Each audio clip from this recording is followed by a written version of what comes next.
This is the best job in the world. I've lived here all my life. I can't imagine a better job than being Howard County Executive. So again, I just want to thank you for that opportunity to be able to serve you. And during the campaign, we held 6 of these town hall meetings.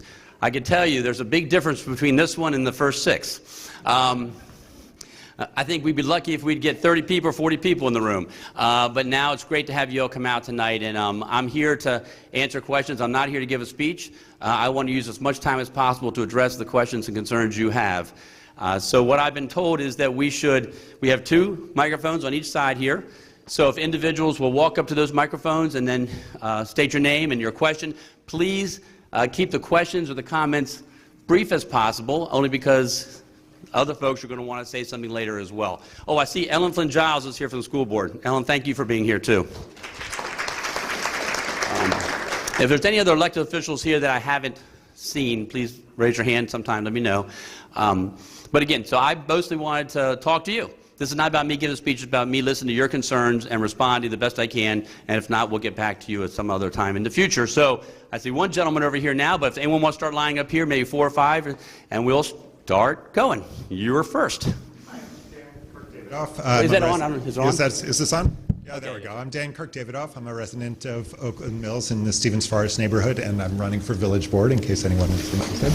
I think what we're all most concerned about around here is keeping the viability of our village center going. So, our understanding is that the line makes a pretty small amount of revenue per square foot compared to other food lines, and who knows whether they'll get to stick around. That's be very, very important to us to maintain that. And the way to maintain that is to increase the density around the village center and to increase the foot traffic through the area. So the 2 things that come up with that are we really need that bridge, the improved bridge over 29 for pedestrians and hopefully mass transit as soon as possible. And then the other thing that comes to mind, if there is any way to accelerate the development of the Verona as a nice affordable income place like Monarch Mills or that sort of thing as soon as possible, that helps to add to the density in the village center, which is what we really need. So okay, well, no, I appreciate your thoughts. Sure, and thank you very much. Let me just be really clear. What I mean is,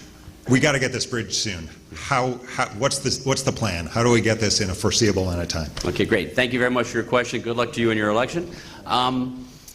The bridge is an important issue to me. I certainly talked a lot about it during the campaign. We even did a video down there on the bridge.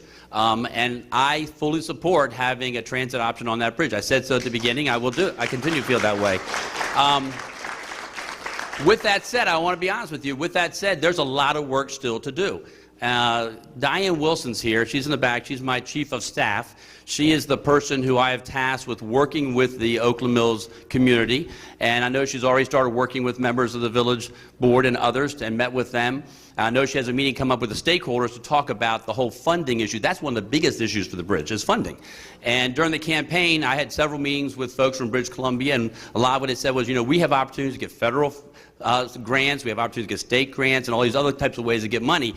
Well, we need to investigate that, because I tell you, I sat down with Barbara Mikulski not too long ago in my office when she came to visit, and I brought this up with her. And to be totally honest, she said, I don't know how you could get ever funded federal money for that.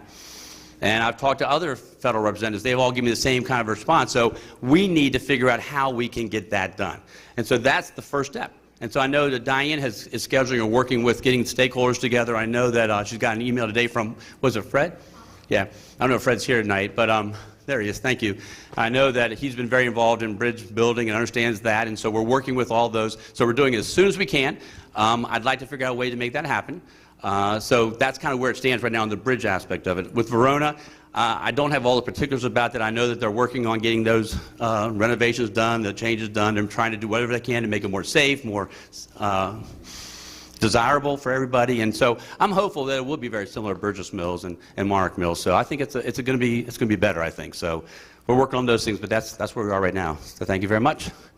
Yes, sir. Is it on?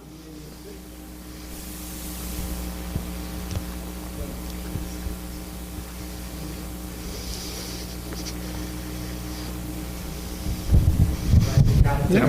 Thank you. Okay, there you go. Hi. My name is Deepak Chadha, and my question is that when I go to the county website, I can very easily find out the budget.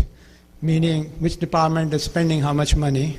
I can go to the department website and find out what are the services the department provides, but I don't know how would I know what was the goal of the department, how did they spend the money, what did they accomplish, and how does it fit in with the next year's goal. So basically, I guess I'm saying is that I'm sure some people like you get that information. I think the department's goal in some tangible form should also be included along with the, as a report as to what was done with the funds that the department asked for, got it, and used it. Great. Well, I appreciate that question. It goes also to my goal for a HOCO-STAT program. My goal is to make sure that we have a program where everyone in Howard County can see how the departments are doing, and also that I can know better how they're doing so I can budget more wisely. So we are working on that.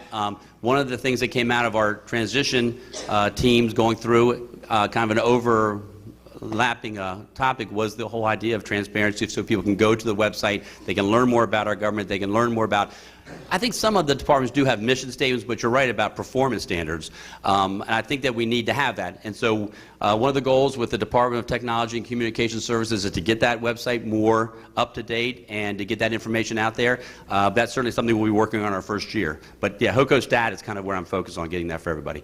I think we'll go over here. Hey, Bill. Very nice of you to come out here for your first town hall. Nice for you to come too.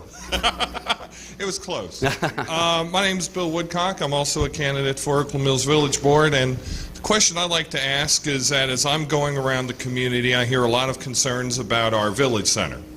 And ever since I was first on the board 10, 12 years ago, people have been concerned about the village center, and especially now with downtown redevelopment, there's a perception that downtown redevelopment is a threat. And I know a lot of things still have to happen with downtown redevelopment, but I was wondering if maybe you could share some visions, some ideas you have about how what's going on downtown could benefit Oakland Mills and some of the other older neighborhoods. Sure. Thank you very much, Bill. And I've known Bill for a long time. It's good to see him again, and good luck to you on your election as well.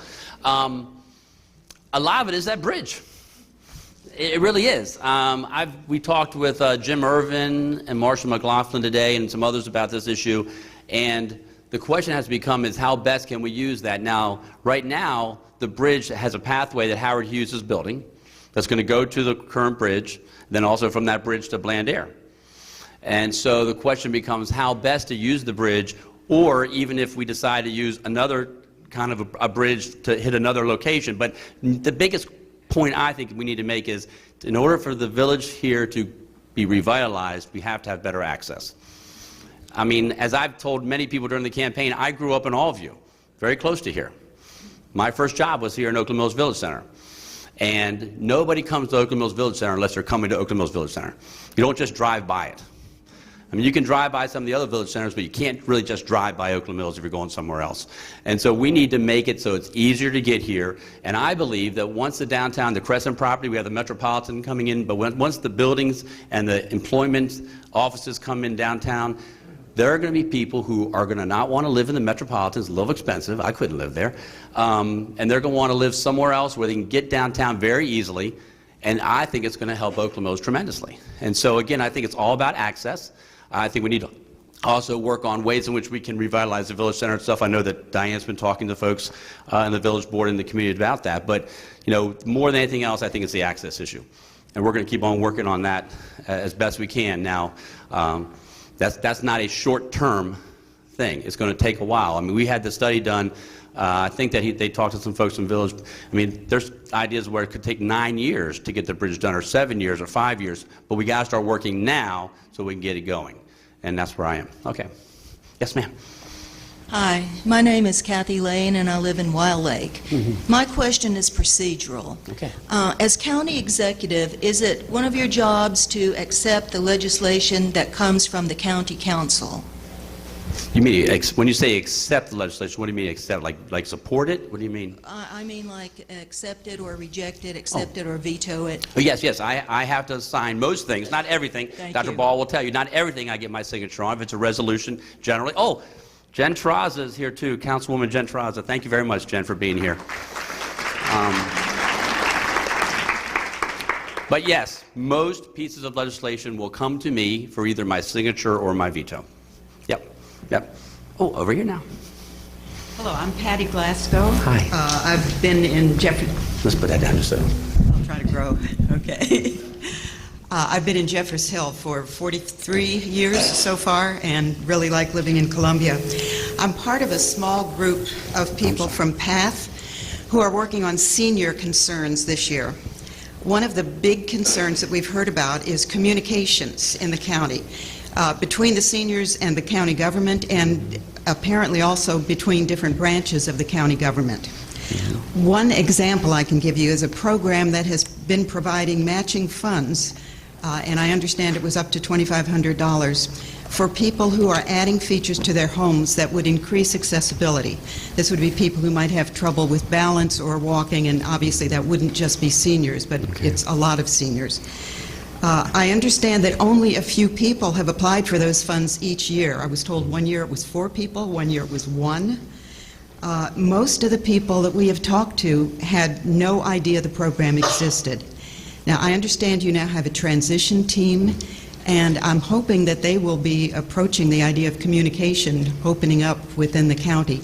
I don't know what that would require, but it's something that I'm really hoping you'll be working on. Well, thank you for bringing that to my attention. First of all, I appreciate you doing that, and granted, communication's extremely important. Yes. People need to know what services are available. That's certainly one of the reasons why during my campaign I was advocating for the possibility of having a Department of Aging, because I thought that department may be able to have more focus on trying to reach out to especially those in the senior community to make them know that we have the availability of services and different things, but really to direct it right to them. During the transition team that was reviewing that, they said they thought that we should wait a year and study it for longer, so we decided not to go forward with the Department of Aging, but I still would think that's a way for us to go in the future, so we're working on that, but I certainly appreciate it. We will do whatever we can to increase the communication, to increase the visibility of programs so people can know what's going on, and working with PATH, we'll work with others as well. Thank you. Thank you very much for your question. Hey, hi, Marcia. Hi. How are you, Marcia? Good. Marcia White, another candidate for Oakland Mills Village Board. Yeah. Good luck to you, too. Thank you. Thank And you. to everyone else who's running. Thank you so much for doing your first town hall here. And back to the bridge. I think the public transit piece of that bridge is really important. And increasing public transit in Howard County is vital, I think, to the future of this community. And I'm wondering where you are with the public transit in general and improving. Great. Well, I appreciate that. It's good. I can tell you, I just had a meeting with County Executive Ike Leggett in Montgomery County. So I think of public transit, one of the first things that comes to mind is bus rapid transit, because that's something we really need on Route 29 for sure, if you drive it like I do. And so I know Montgomery County is looking at using bus rapid transit from D.C. up through 29 through Montgomery County. So he and I met to talk about trying to have that carry on into Howard County. So we're having our transportation departments, I know that John Powell is here from our transportation office, meet with them to start talking about how we can get that kind of partnership together to look at how we can do that and how's the best way. I know right now with the work that's being done on 29, hopefully after that's done, we'll have 3 lanes in both directions, that maybe then we can dedicate 1 lane in the morning going one way for bus rapid transit and in the evening going the other way for bus rapid transit. I think if we had that, that would help us a lot. I think a lot of folks would prefer to take that as opposed to sitting in traffic for hours to get back from D.C. So that's one thing I'm looking at. And we're certainly also, I know that even before the election, the Office of Transportation was looking at ways in which they could redirect some of the routes to help folks in Columbia and throughout Howard County, which I think is important, and also ways in which we can increase the number of stops, or at least the number of times people come and not have to wait an hour to get onto the bus. I think those are probably the best ways we can go for now. Thank you very much, Marcia. Thank you. Yes, sir. Hi, I'm Larry Schoen. Thank you for taking leadership on the transportation issue. That's great to hear about the bus rapid transit. I serve on the Public Transportation Board. Okay. I'm on Bicycle Advocates of Howard County. I'm not a candidate for the village board here. But good luck to you, too. Okay. You might be written in. Yeah. Who knows? I mean, I was Wild Lake Village Board Chair at one point. But, so, you know, we, Bicycle Advocates, we asked you for your position beforehand. You said you support the alternate modes of transportation, so I really, really appreciate that. What needs to change in the county is a very focus on roads.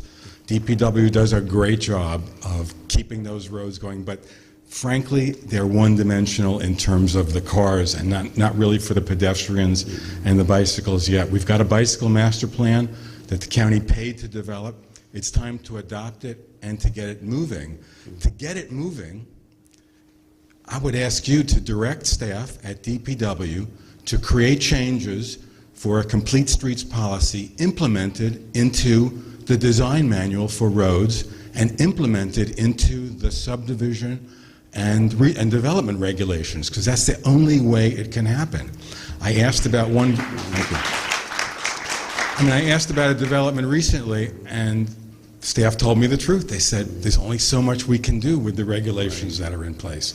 So that's what I would ask you to do to advance that. Well, I appreciate that, and I know I'd be working with the council on that, and I know they're very interested in that. And I believe, correct me if I'm wrong, I think in June they're having the complete streets down off of Little Patuxent.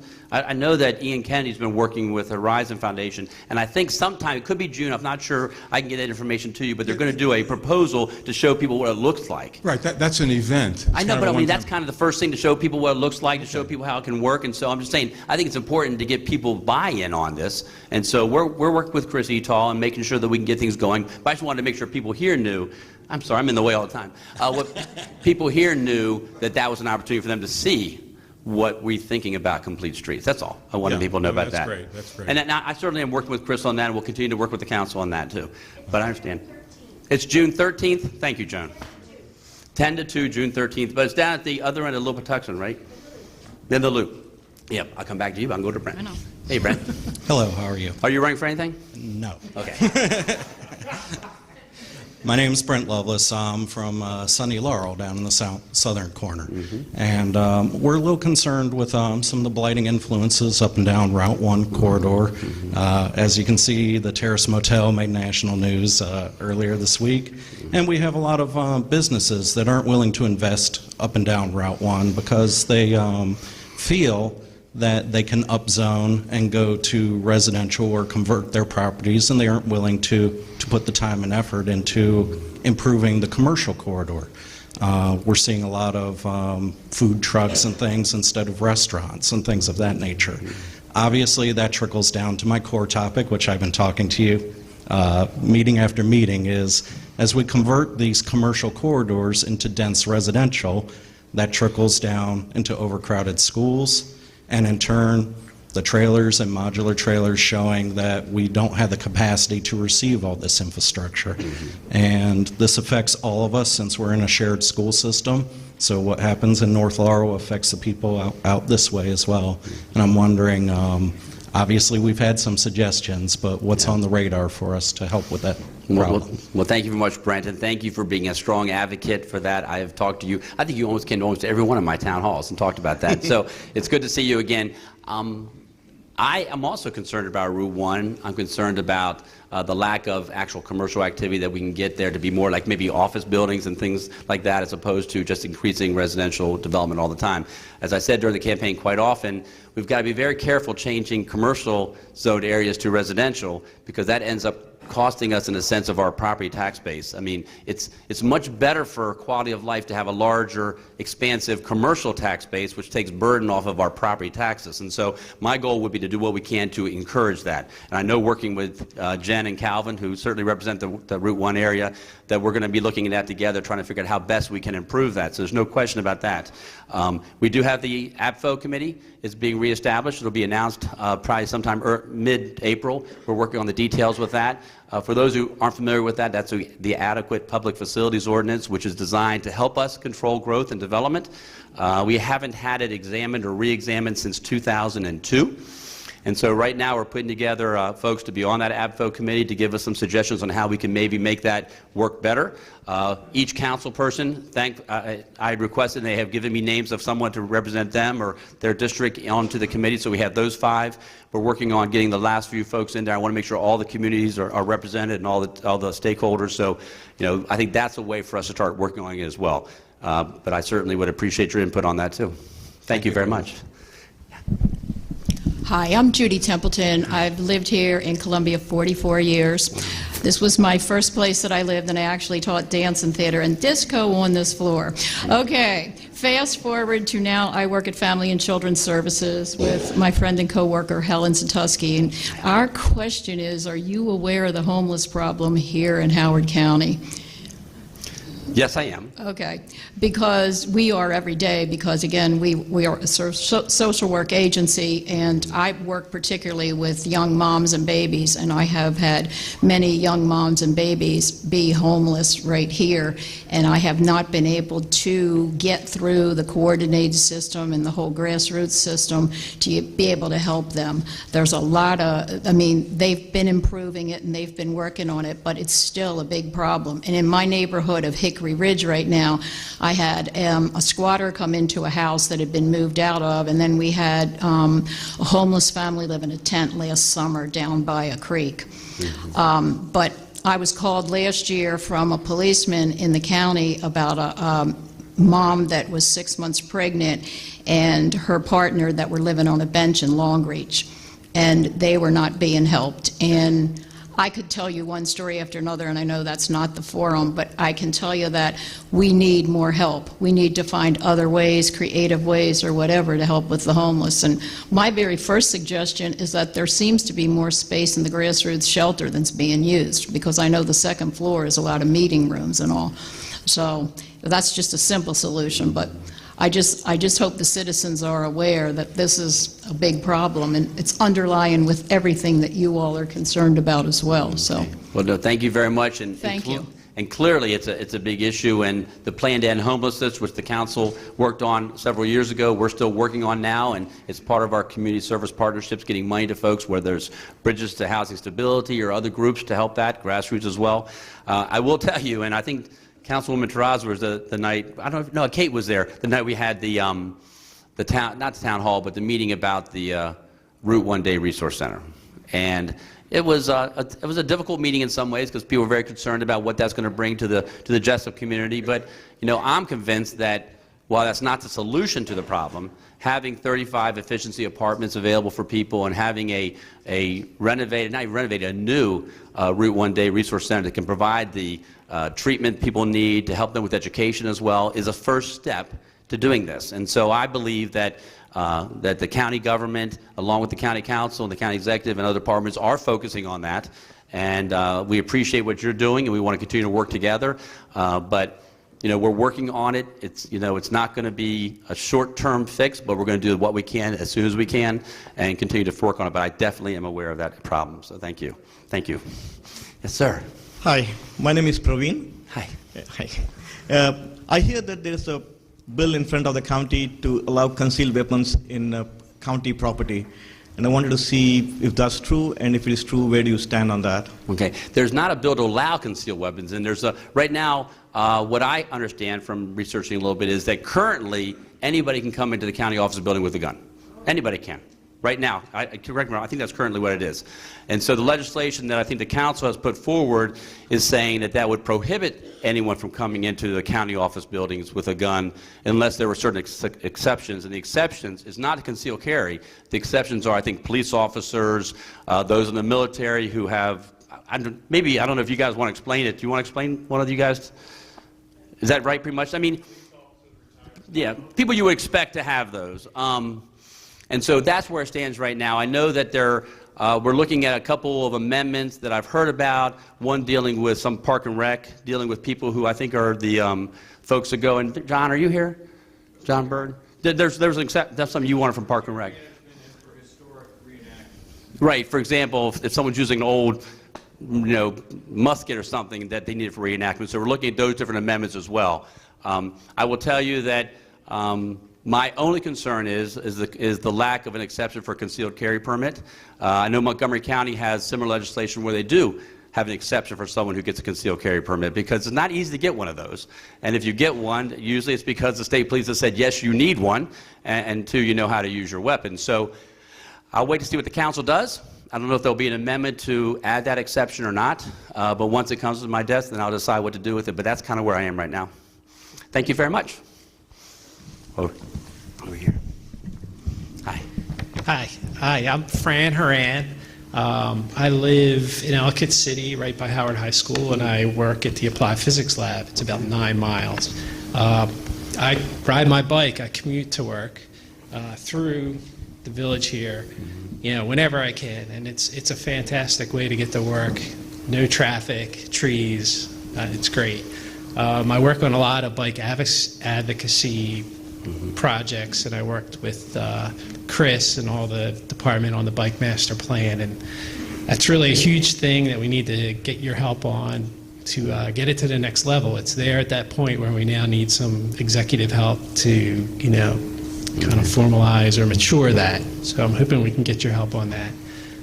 It was really neat to hear the people that live here and talking about the village center and the increased density and the connections to downtown. And, cycling's this really cool kind of Swiss Army knife thing that can help out on a lot of things. And it's helping out now in areas that want to be more dense, that want to have transportation options, short haul kind of stuff. It's there right now. Using that bridge to get downtown, you don't have to spend a dime. We need some of the stuff in the master plan to try to improve it and get it up to speed to where the standards are now, like in this area, but also across the county. I've been working at APL for 27 years, and I work with them on bike issues. And what was really neat when I talked to them about what they care, I have a whole big list of what's great about cycling. And like one of the biggest things that they really were, kind of buying in on was with recruiting new hires. They compete with all these tech companies across the whole country. And one of the things that they think helps make them competitive is cycling. They have invested lots of money to make the campus support cycling. And they have a bronze bicycle-friendly business award. People come to me and they're like, how do you do it? And I say, I have a great ride. I can use the trails, Columbia Trails and the roads.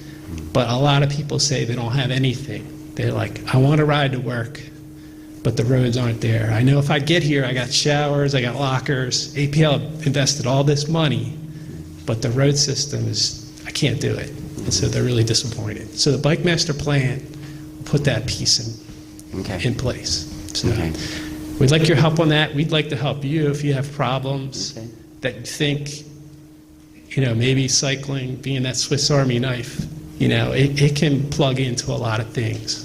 And so. Well, no, I appreciate your comments, and I want to do whatever I can to help it.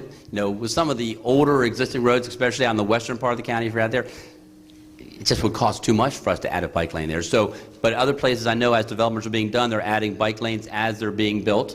And I think that's kind of where we are right now. But again, it goes back to complete streets, and we'll try to see what we can to make that happen. But I'll do the best I can. Okay, thank you. Thank you. No, thank you very much. Mr. Schneider. Yes, my name is Allan Schneider. I hope you don't hold it against me that I spelled the first name I know differently. you only have one L. Yeah. There are many citizens in Howard County that really applaud your being elected, and they look forward to the adoption of the standards that you proposed in your campaign to protect our existing communities, to protect our health and safety. What I would like to do is help you with that. And is there a person within your organization that I can work with on a daily basis to enact legally enforceable standards that will protect our health, safety, and natural resources? There certainly are. I don't know about a daily basis, Alan. Every day. Here's your call from Alan. Yeah. No, certainly. No, certainly. I mean, well, I think for now we'll start with Diane Wilson, my chief of staff. I mean, you have her contact information probably on the page, I think. So just start there, and then we'll figure out how it works. And then hey, we're in this all together, folks. I need your help. I can't do it by myself. So there are many others who'd like to help you too. That's great. Thank you, Alan. Thank you. Barbara Russell. Barbara and I worked together on the county when I was on the county council back in 1998, and so yeah. You're always very generous and say we worked together, but I worked for you. No, we worked together. No, we worked together. Thanks. And this isn't meant to get me favoritism for my request, but you were a tremendous boss. Or maybe next it person. was. Okay. Okay. And actually, I'm going back to that time with this request. I don't think anything has been done in the 8 years since I've been off the council, but if it has, forgive me, because I haven't researched it. What I want to ask you about are two things, and they have to do with housing. And way back when, there were proposals that came up and didn't really float before the county council, having to do with older housing stock. And one of the things that was discussed was coming up with a program for the county inspecting housing in the Newtown zoning, similar to the way it inspects and oversees the non-deterioration of housing outside of Newtown. And the other thing that came up was the fact that in some parts of the county, and Oakland Mills is certainly one of those parts of the county, the housing stock of the whole area, like the whole village of Oakland Mills, is old. We're over 40 years old. And a lot of people would like to make improvements to their homes and would like to keep their homes livable so that they could retire here and live the rest of their lives here, but can't afford to do the necessary upkeep of their homes. So even though when I went to your budget session, I asked you not to support spending money on two programs, you don't get off the hook that easily, because what I would like for you to do is think about, not for this year, I know the county is in financial difficulty, but I also know that you have to start thinking about things years before you actually implement them. So I would like you to think about, with your staff, a program to get funds from other places, the state or the federal government, along with county funds, to establish a program to help homeowners that wish to make improvements to their property but can't afford it. And if there are any programs out there we should be aware of, to make the community aware of that, and if there are any programs that the county can come up with, to start now looking into that, so that in the coming years you would be able to come forward with those two programs. Okay, well, thank you for that suggestion, and I'm sure someone just wrote down what you said, so we'll look into that. I'm not familiar with anything right off the top of my head right now, so we'll work with you, and if you can continue to contact us, let us know, and then we'll see what we can do. Great, thank you very much. Thank you very much, Barbara. And just what she was saying earlier about the financial part of the county, if you haven't heard, when I took office, we had about nearly a $16 million current year budget deficit. And so we had to deal with that. And so we've done that with the help of the departments. And so now we're getting ready for our operating budget for 2016, fiscal year 2016, and we're being told that we have $15.2 million in new revenue. We have almost $1 billion budget, only $15 million in new revenue. 2/3 of that goes to the school system for maintenance of effort. $3 million goes to debt service. So you don't have a whole lot more. And so we're meeting with department heads now and going through budgets, and so there's not a whole lot to go around. Just so you guys know, that's kind of where we sit this year. So hopefully we'll get through this year. I mean, Howard County is a great county. We've been able to face difficult financial situations in the past. We'll be able to do it again. But this is going to be a difficult fiscal year, and hopefully we'll be better for next year. Yes, ma'am. Hi, my name is Danae Barr, and I have been a resident off and on in Howard County since 1975, went to school here, worked here, etc.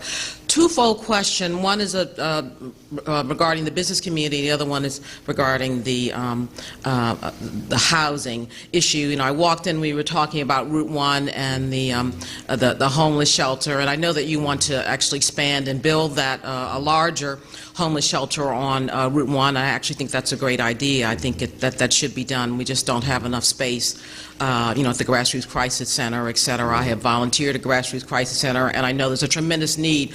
There are families that are homeless here, and we need that larger space and those extra type of things that people need. A question about Route 1, because I know, you know, over several years we've been trying to uplift overall Route 1 in terms of business.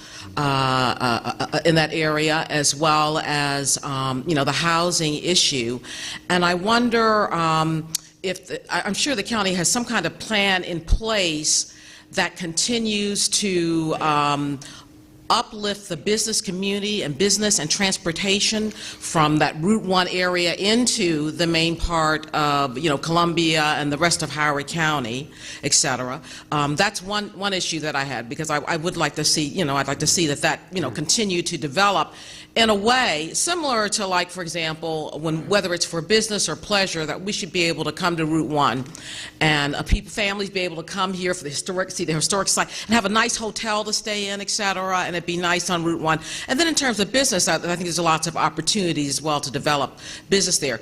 My issue on housing is affordable housing and distribution of affordable housing. And I'm just not sure how the county has really kind of distributed that. I think that affordable housing should be in all areas, of Howard County, et cetera. I know there are several people that I know, friends and family, that need to move. They're graduating from school, et cetera, and they need some kind of affordable housing within, Columbia, as well as in the surrounding areas. And again, looking at that Route 1 as well. And I don't know. So I'm just really kind of making a comment. I know that you're working on, things like that, but affordable housing is a real issue for people, say, who are just getting out of school or just starting new jobs, et cetera. So I'll just leave it at that for now. No, I know we cross paths all the time. Yeah, we do. And I know I can get to you directly with my question. Yes. But I want to tell you that with regard to housing, one of the biggest issues right now is downtown Columbia. Yeah. And we're dealing with the issue before the downtown Columbia plan was passed. There was basically a fee in lieu of that allowed people to have the money come in to help with affordable housing. Right. They're having difficulty making that work, and so now the plan now is to do some more moderate income housing unit requirement. That's kind of in front of the council now and the county executive, and we're trying to work with the folks on that issue. So that's the kind of first thing in my mind right now with downtown as we're developing there. Route 1. I think some people would say there is a good bit of affordable housing there, not enough maybe, but a good bit. But I think the issue that I heard during the campaign was to make sure that we don't have it just in one area. Right, and not have the over-concentration. And that's the one thing that I think we need to do as a county better. We need to help figure out ways in which we can avoid the fee in lieu of where possible. Right. Some places maybe make sense, but not everywhere. And I think Barbara and I even talked about this a while ago about how Maple Lawn changed. It initially had a moderate income housing unit requirement, and it didn't. And River Hill never did. And so we have to figure out ways in which we can make sure that happens. But I know working with the council, we're going to be able to do that, and the other advocates. So, and the last thing I'll say about Route 1 that I didn't say earlier is that I've met with Congressman Dutch Rupersberger, and his goal and mine as well would be to help make Route 1 almost like the cyber hub of Maryland. And I think because we're so close to Fort Meade and the Cyber Command, that we can really make something happen there. But again, that needs to have some foresight on how we can get more commercial and more office buildings there for people to use. So we're going to work on all those things. Thank you very much, Ms. Barr. Thank you. Hello, Helen. Hi, I'm Helen Satuski. I live in the Wild Lake Village Center, and recently I was a volunteer at Church of Kittleman for the cold weather shelter. We house during the snow. The church chose to keep the housing open for the residents and guests to stay there on Thursday and Friday when everything else was closed down. And thank you, Dan and Heather, for coming to help feed our guests and make their stay comfortable. Tonight I'm here to represent a person that has a Howard County residency that remained in the shelter until 7 a.m. on Monday morning. He was given a good luck speech from Grassroots, and he has a Howard County address. His address, you will notice... Okay, I can get, Thanks. I just want to put a face with him. His address, you would notice, is the Route 1 address for the day center there. He was instructed by a Grassroots employee to apply for a photo ID and to use their address. When he went to the MVA Express, he was driven there by a volunteer at the day center, and they paid for his ID. You notice that it was dated 2014, so therefore that's how he got into or was admitted to the Howard County Cold Weather Shelter. Right. Over the weekend, for the past several weeks, I've called about this resident. He has no family in the area and no place to go. Like I said, I met with him at 7 a.m. on Monday morning at Starbucks. He went to Route 1, he was looking for services, and he was told no by Grassroots because he doesn't have Howard County residency. He has a PG County address. The only thing I could pull up was LARS, which is a service like our Route 1 Day Center that services... Laurel Advocacy, right? Yeah. They have other zip codes that they service people, so even today when he sat in my office, I could not refer him to a PG County. And actually, I'm not a clinical person. I'm just a supervisor. You know, I've done a lot of substance abuse initiatives here in Howard County, had a lot of partners. So I think what Howard County needs to have is a residency, like they do have a requirement, but how long do you have to live in Howard County before you can receive services from any agency in Howard County? But tonight, this guy has no place to stay. He's at the Seder event there at Kittleman. He's going to have a meal, and he's been instructed to go to the ER at Howard County General Hospital just to have a place to put his head. He has no tents. There's 10 people in front of him with an order of request to go back into the woods. And I do want to thank David Lee of your staff to listening to the story and working with him for several weeks now. No answers and still no place for the homeless. But I wanted you to see some of the faces of our aging men that are 55 and older that have now doctors that are educated. They're living in trees because they're no longer living on the ground. So the police department, if you're looking for the homeless, look up. They're not on the ground. They're not in tunnels. Look up. Thank you. Thank you very much, Helen. Do you want, I don't know if you want to keep this or you want it back? Okay, yeah, thank you. Thank you, Ajahn. And also, thank you for your service with the cold weather shelter. My church also participates in that, and my wife, Robin, who's here somewhere, but we went one evening as well, and it certainly is a wonderful program to help during the wintertime, so I appreciate everybody who's volunteered with that or who have been part of those activities. But that's something that I'll talk to David about some, too, and we'll see what we can do. I wasn't familiar with that particular issue, so thanks for bringing it to my attention. Hi. Hi, my name is Colleen Morris. I live in Howard County, and I'm a proud graduate of Oakland Mills. Yay. Howard County attracts homeowners in part through the reputation of the school system. The school system is predicting 1,600 new students next year, but instead of adding new teaching positions to accommodate these students, they increase class size, 20 to 21 in middle school and 27 to 28 in high school.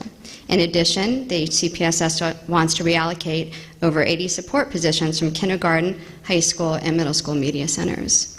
So I know your support for the schools is solid, but my question is, I'm wondering what we can do collectively to make sure that these services continue. I appreciate that. I've met with members of the teaching fraternity and sorority, and I've also met with media specialists, because I know that's a really big issue too right now.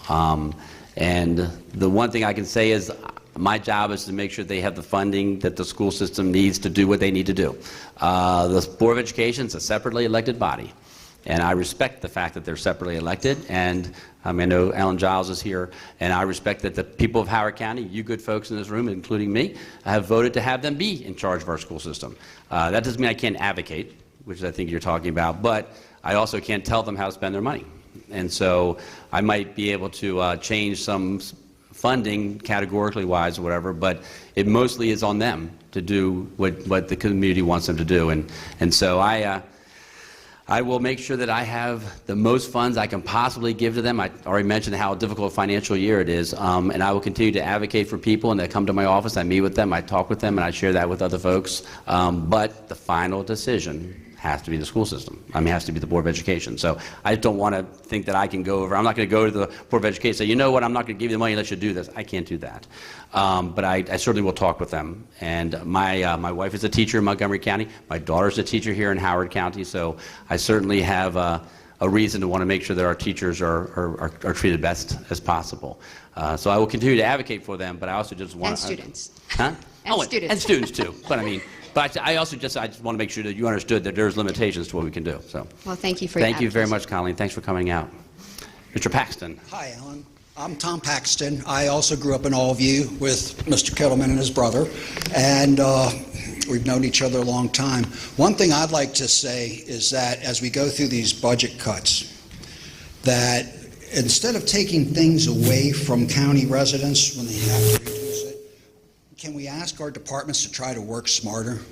I mean, I see a lot of things that are pretty excessive spending that wouldn't affect community services and help balance the budget. And I think that's all we can ask for, is so that don't think about cutting something from us. Think about working smarter, like you were working for a private company maybe.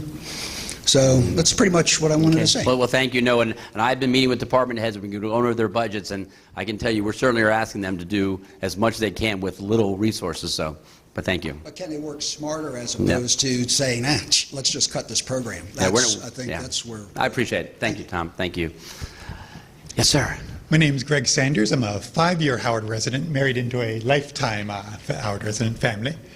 And this is actually the second time I've seen you. The other time was at a Common Cause event, so I think it was also a barn. But thank you for doing this.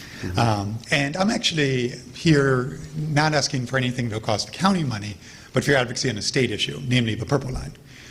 For those of you that don't know the Purple Line that well, it does run through Montgomery County and Prince George's.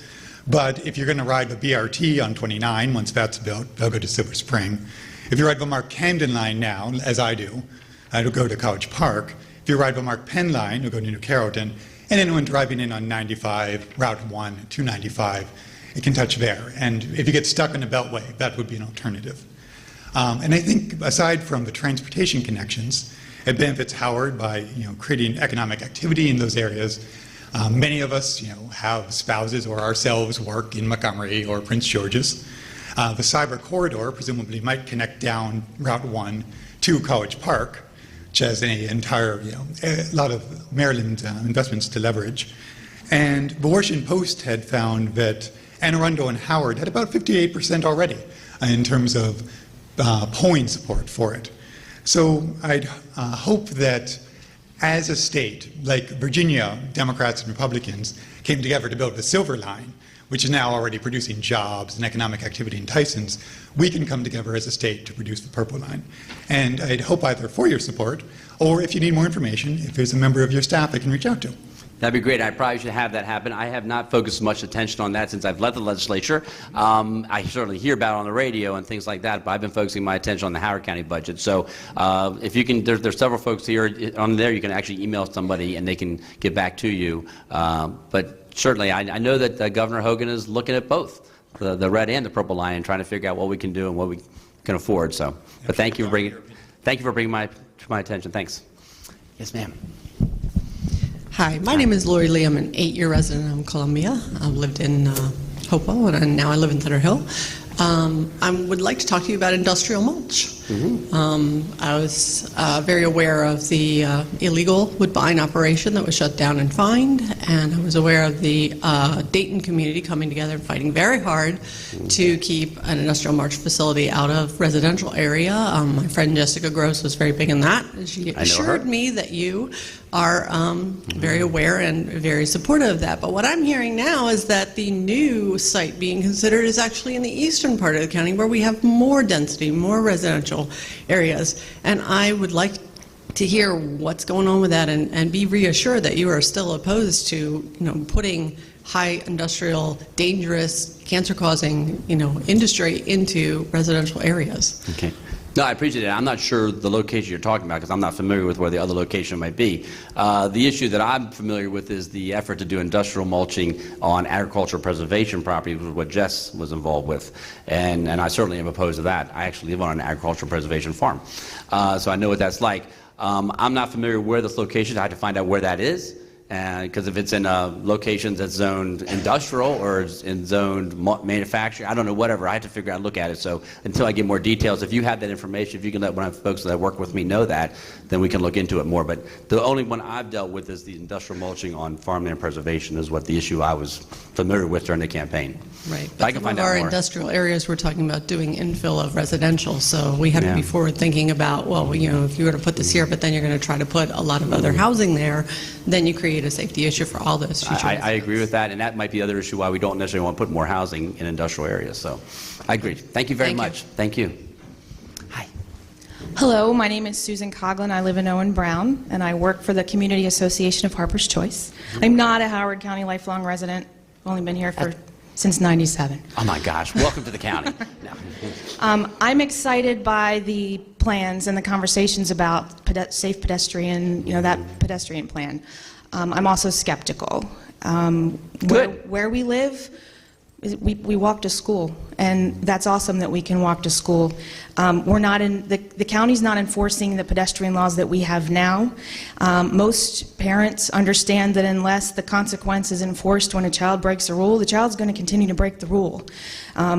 Can't tell you the number of times I've been in the middle of the crosswalk while the driver goes around me and waves. Thanks. It's horrible.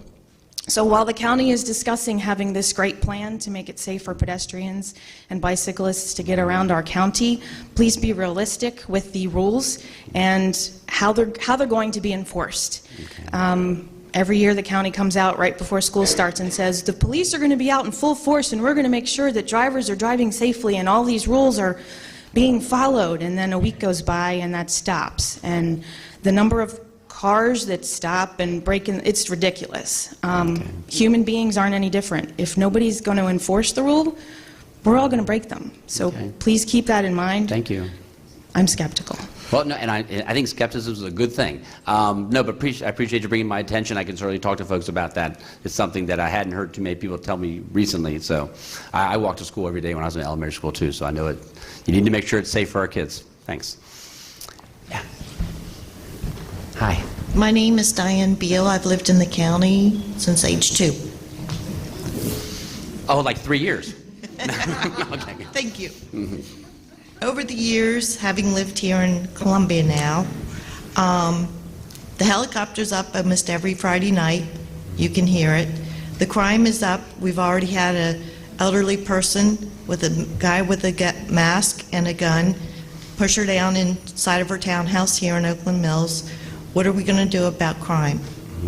I appreciate you bringing that up. I will tell you, I've seen some statistics that was a terrible thing I found out about, but I think actually some of the statistics show that crime is not actually going up, it's actually going down. I think that's important. But we do have Sergeant, is he here? Sergeant? Where is it? If you want to come forward, Sergeant Thorsvik is here, and he is in charge of the community policing, and maybe he can give you a response to your question, if you don't mind. Good evening. Just as County Executive Kittleman said, statistic-wise, crime is down. And I know sometimes it's hard to believe when you read something in the paper or you hear about a specific event. But I can tell you that we have something called a quality of life report that is put together every month. And it's down, especially in this area. I supervise the neighborhood community resource officers.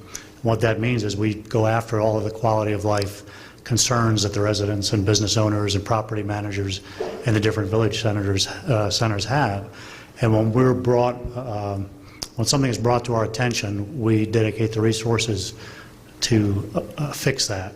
And I can tell you the few incidents that we've had and problem spots that we've had right here in Oakland Mills, we've taken care of it.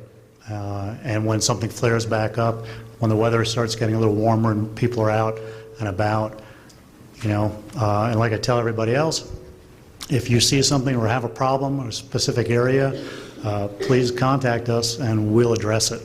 We can't do it by ourselves. We can't be everywhere. We can't be everywhere at every time. But if you bring something to us, we will address it and we'll take care of it, and we'll show you the results. Okay, I promise you that. That's what we do. Okay, thank you. Thank you very much. Thank you.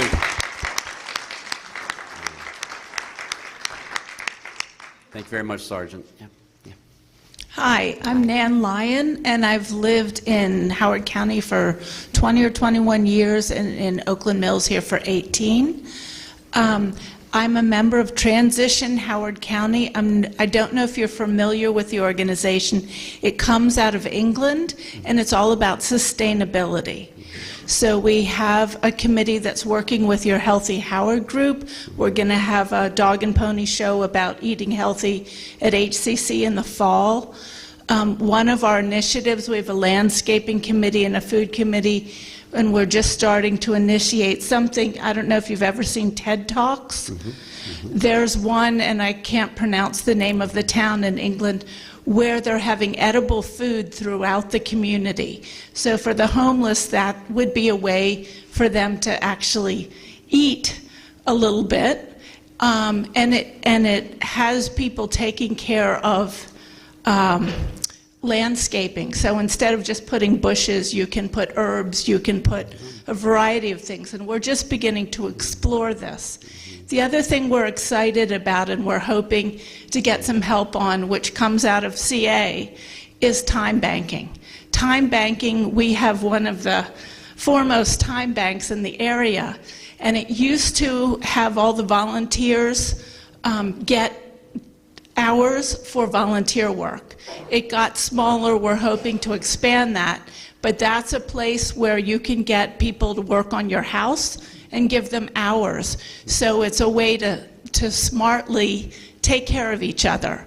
So I just want to let you know that we exist. Thank you. We have retired NASA engineers. We have energy efficiency. We'd love some things related to energy efficiency again. We're going to have a tour in the fall of energy efficient homes. So now you've heard of us. Well, thank you very much for Thank letting me you. know about that. And sustainability is something I care a lot about, and we talked about that in our State of the County. And I think we need to look at that not just environmentally, which is important, but also economically and agricultural as well. And you brought up the CA, and I thought I saw earlier, there he is. Milton Matthews is here, so I want to thank Milton for being here, the president of CA. Thanks. Ms. Thomas. Thank you, Good County to- Executive. Yeah. My name is Virginia Jenny Thomas, and I'm co-chair of the Oakland Mills Village Board, and we have some of our members here today. Bill McCormick, the other co-chair, will be testifying soon. We want to thank you for working with us, and we want to thank your staff, Diane Wilson, and all the department heads we've been meeting with for the purpose of reinventing Oakland Mills. So we really appreciate all you've been doing. We also appreciate Calvin Ball and Jen Teresa, Council Member Jen Teresa, and I see Mary Clay is here representing Council Member Mary Kay Siggety. I just want to thank you as well for working with us. This is so important. Yes, your current board, most of us are running for re-election since everybody's talking Well, about good luck to all of you, too. Okay, thank you. Just come out and vote. Well, you don't want me to, but I'd be illegal vote. Yeah. I'm kidding. What we need from you, and we're just getting a lot of this, is Rouse came and saw farmland, and he did a great job of developing a community. So we had economic, we had diversity, we had all income levels, all racial levels, et cetera. It worked. And it worked for a long time with the Columbia concept. Now we realize things have to change, and you realize that. And you're very familiar with Oakland Mills, having worked at Save a Lot, which is, for those of you that don't know, the equivalent to Walgreen in the 60s, 70s, Had my red and smock 80s. on. Yep. Yes. Our daughter worked there, too. Okay. So we really need to do economic development again. It's time. Our stores are hurting. We need to help them. We need to help the whole village area. We've developed the master plan for that. We've sent it to you, and we need to get your help in economic development. But we're here to help you as well, because we know your revenues are down. So if we can work together and get CA as a partner, you as a partner, the feds getting community development money, open space money, any type of money they can give us to help with redeveloping Oakland Mills. Also the state legislature, we've met with them, and they are working with us, so we appreciate the state delegation from this area working with us as well. And they have funding. I know everybody says they're broke, but it seems some people get the money, so we're just saying maybe it's, needed in Oakland Mills. We have to reinvent and do economic development here in terms of part-time jobs, full-time jobs, and amenities for our residents and for the whole community, because the bottom line is that will produce what you want and need for for Howard County, and that's revenue, as well as it will revitalize our whole community, and that's what we need. So thank you so much for working with us. No, We thank you. Thank you for being a leader on these issues, all of you. I appreciate that. Yeah. Yes, sir. My just want to kind of add to what she said. It's not just Oakland Mills. It's a lot of the other older villages as well. And I think a big part of that is also distributing low-income housing across the county and across Columbia. And I'm wondering if you agree with that, and what steps can you do or can be done to distribute the low-income housing across Columbia? Well, I think the first thing is what I said earlier about downtown Columbia. That's the kind of thing that's on the plate right now, because we need to make sure that there's affordable housing in all areas, not just Columbia. I mean, it has to be outside of Columbia, too. And so I think that's probably the thing that's foremost on my mind now, is how we're going to deal with that issue, because now the committee that was working on that has given us their recommendation, and so we need to work with Howard Hughes and with the rest of the stakeholders to figure out the best way to make that happen. So that's the first thing on my mind, but I think that'll be the kind of way we should look at things, is trying to figure out how we can make sure it's distributed. Thank you. Bill. Bill McCormack. Hi, Alan. Hey, Bill. I'm going to read my statement in question, so I limit how much I speak. For those who know me, that's a good thing. Thank you for appointing me to serve on your transition team for the Department of Housing and Community Development. I had a great time working with a very talented group of people with a diverse background in housing. In my opinion, we all had a strong interest in a full spectrum of housing throughout the county.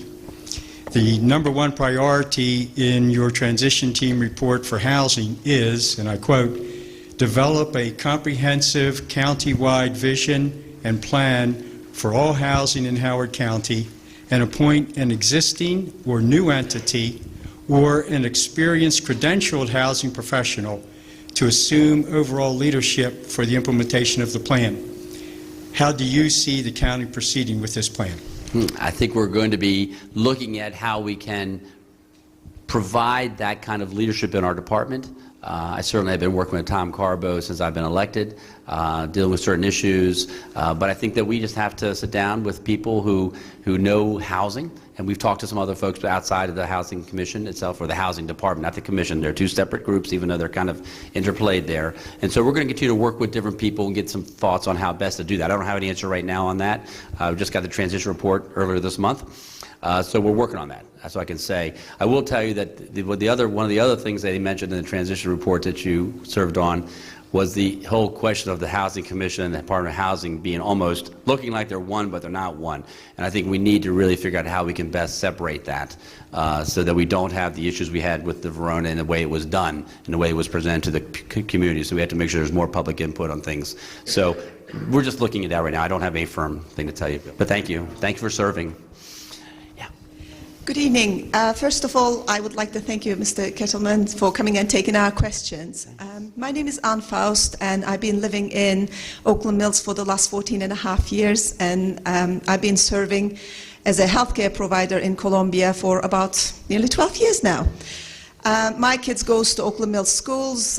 You like to call them pilot schools. I like to call them pewter schools, because whatever half-baked ideas or just whatever they think that is a good, it happens to be in our schools. It's tried and tested, and sometimes given okay, sometimes say no, well, we're just going to forget it. One of these is, as a healthcare provider, it just really hits me, is this telehealth program. Mm-hmm. And I find enormously big holes in them, and I find a lot of dangers. And I'm not the only one who thinks that. There are a lot of pediatricians in our county thinks the same thing. I mean, it just starts from HIPAA regulations. It's a breach of that, and it's just not knowing the patients. You know, it's like Chinese whispers. The nurse gonna listen, the nurse gonna tell the doctor, or the student doctor who's answered the phone, or just maybe somebody else just passing by answering the phone in Johns Hopkins, gonna give their opinion, and then that's gonna blah, blah, blah. Mm-hmm. On top of it, this, when the scheme just being presented to all of our parents, it's being presented as a free-for-all. But when we got the paperwork in our homes, it wasn't so. It was asking our insurance details, and on the bottom of it, we very clearly said to us, it's been billed to your insurance company. That means if your insurance refuses to pay that, we will still be responsible for 5 to 100% of that bill. So I just wanted to know where you're standing with this, and if you think that this is a really strongly feel about this is a good idea, why can't we give this program to all our pediatricians? Because in Howard County, we have got an incredibly good MCHIP program, and we have got very few, if at all, any children that doesn't have designated healthcare provider. So if the nurse can call the pediatrician or their own healthcare provider who know the child's history. They wouldn't prescribe wrong things, and things wouldn't go pear-shaped, so to speak. So I would like to hear where you're standing on this point, please. Okay. Thank you very much. Thank you very much for that question. And after I took office, I've learned much more about this. I was there for the rollout of it at Phelps Luck the first time they announced it, and it all sounded really wonderful. And then since I've taken office, I've had some conversations with individuals concerning those in the pediatric community, and I know there's a real concern that is going to University of Maryland as opposed to our local pediatricians being involved. And we've talked to Dr. Rossman, who is the health department, person in the health department, and I know she's met with some of the pediatricians and others, and I'm also talking with the Howard County General Hospital, as opposed to being in Baltimore City. So we're looking at all those different things. I believe that we need to figure out a way to include the pediatricians. I think that's the way to do it. I don't think we should take away telehealth. I think that could be a good thing, and I think it's actually, I think in some ways it is the way of the future. I mean, we have to figure out how to make it work, and maybe we disagree on that a little bit, but I think it's something we need to focus on how it can maybe be something we can use in the future. But there should be a way in which we could include the pediatricians who, you know, my children I've raised all my children here in Howard County. We have the same pediatrician for all 4 of my children, and I'm sure that pediatrician would be upset if my children were being treated by somebody else. And so I can understand that, and I have sympathy for that, and but there's got to be a way we can figure out a way to get the pediatricians involved. And so that's kind of where I am now to try to, and I've asked Dr. Rossman to work on that, to try to figure out how we can do that. So that's kind of the direction I've given her right now, is to work on that. Thank you very much. Thank you. Thank you. Thanks for your point. Hey, Paul. Good evening. Good evening. Paul Verchinsky. I'm running again for the Oakland Mills Board. I got to say good luck, because I got to say look that as way. Yeah, other people are, many of us. I'd like to pick up on Bridge Columbia again. We've been to a number of meetings with developers, and basically they've told us that without a good connector into the downtown, we're a dead duck. I mean, I guess that's the only way to put it. So it's key to whatever happens here to Oakland Mills. You aptly put it earlier that we're basically a cul-de-sac here. You know, people don't come by us, don't come here unless they have a reason to be here. I do want to pick up on the funding. I worked for the Federal Transit Administration for some 30 years. I briefed the Bridge Columbia advocates on funding, both from FTA and from the Federal Highway Administration. And I think you have a good position paper now on funding on what's possible. I know that Jen Teresa has been leading the charge on that, and I really appreciate that. The federal funding is always a zero-sum game, and I heard the advocate for the Purple Line. I believe the Purple Line is a real good idea. Governor Hogan really has a problem because he's got 2 what we refer to as new starts, the Red Line in Baltimore and the Purple Line. However, what you need to keep in mind is that if one of these doesn't go, that's going to free up money, because money from the feds is a zero-sum game, as it is from the state with the Unified Transportation Fund. But it will require basically a lot of leadership from you, because unless this project, the bridge, gets into the planning and programming that the feds have, that the Baltimore Regional Council has, which you sit on as a representative from Howard County, that project will not go forward. So I strongly urge you to keep an eye on what happens with funding and get it into the planning process that the federal government requires so it can be funded. And certainly, Paul, I have no problem being an advocate for that, and that's kind of, again, why Diane's putting this group together, so we can figure out how to make that happen. Right. And I think if we get those folks together, because right now, there isn't going to be the funding now. We're going to have a whole, it's going to cost millions and millions of dollars. Correct. So we got to figure out, we can't probably afford it all of ourselves. So we're going to have to get some help, or it's not going to happen. And so, I'm focusing now on getting, I know there's $500,000 that Howard Hughes is supposed to put in there dealing with that pathway and trying to help the bridge somewhat. I'm focusing on maybe getting something done to make it better now, and then trying to focus on how we then can figure out how to get an access route. Maybe it's even a different bridge. But we got to figure out another way how we can make the access to Oakland Mills really good, and so people can come from downtown and be here in, 5 minutes. And I've told the story, and I'll say it again. You've heard it a million times. My daughter's boyfriend lives in Oakland Mills, and she and he used to go to Union Jacks to play trivia on Monday nights. I don't know if they still do it there or not, but and she lives with me out in western Howard County with my wife and I, and she was there at his place, and they were going to go to trivia, and she was going to drive home from there, so she said, I'm going to drive over to Union Jacks. He says, I'm going to walk. He walked, she drove, he got there before she did. So that just tells you that if we can make it useful, more people will use it, and if we can make it so that it's pedestrian friendly and bike friendly, and someday some transit somewhere, whether it's a different bridge or that bridge, we've got to figure out a way to make that happen. So I'll advocate as I always have, but we've got to figure out the funding. If we don't get the funding, then nothing can happen. Okay. That's the issue. On a quick personal note, Yep.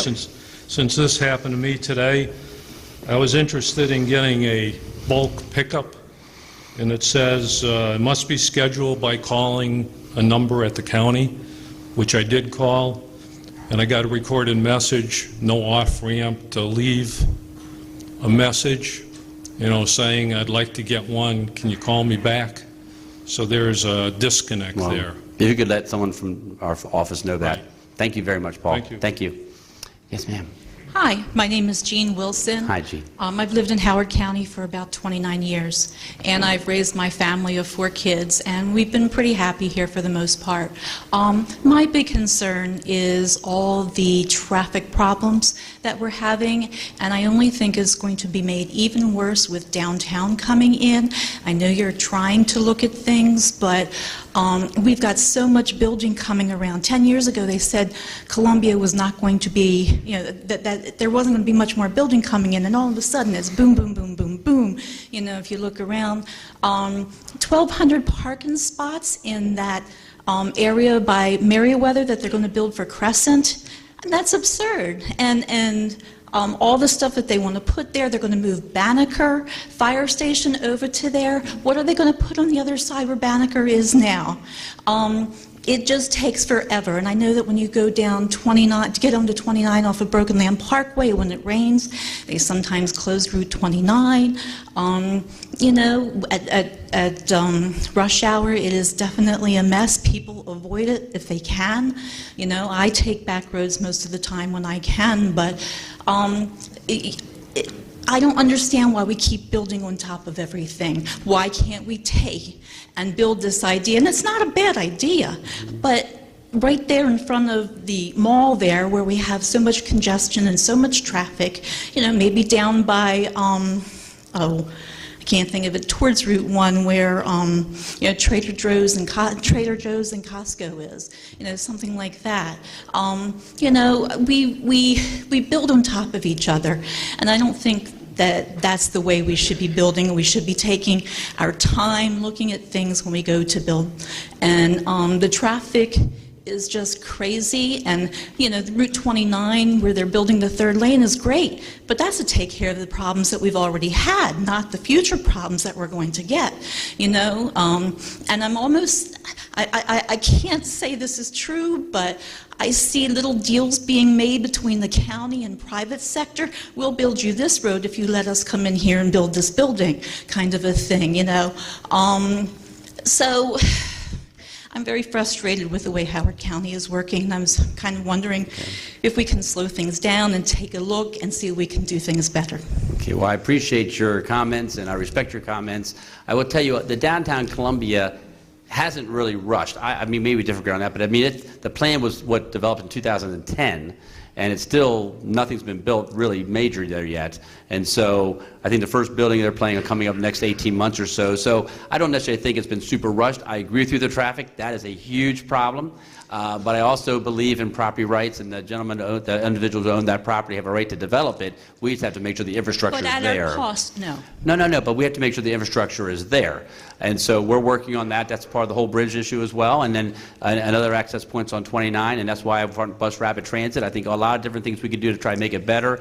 But Downtown Columbia is going to be developed, yeah. I also think that the public needs to be notified a little bit better. I know that there have been a lot of efforts in that, but I don't think anything really started until like October of this past year. They've been trying to decide what they want to do with Symphony Woods there, and all the focus has been on that. It hasn't been on the Crescent project. Okay, well, I mean, maybe there could be better communications. I won't dispute that, but there have been meetings. I mean, I've been to different pre-submission or community meetings dealing with that. So I went to the one on Thursday. Yeah. But I mean, there were ones last year too. I mean, there's been other ones too. So, right.